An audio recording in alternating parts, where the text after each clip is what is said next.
If you played around with your Samsung Themes app and home screen and everything quite often, and you got it all messed up, and you're wondering how you can switch to the default theme, well, do not worry, because in this video, we're going to learn how we can do just that. But do not worry, you will not lose your data, nothing, no risk at all. It's as simple as ABCD. So let's get started without any further delay.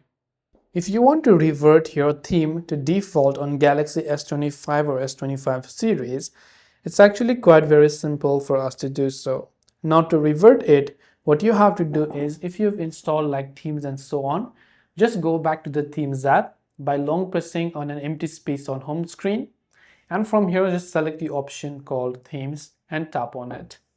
From the themes option, you will be able to see all of this information, where you can tap on the menu icon from the bottom right, then go to my stuff from the top, then under themes select default, tap on default and tap the apply button, and the default theme will be applied back to your Galaxy S25 series.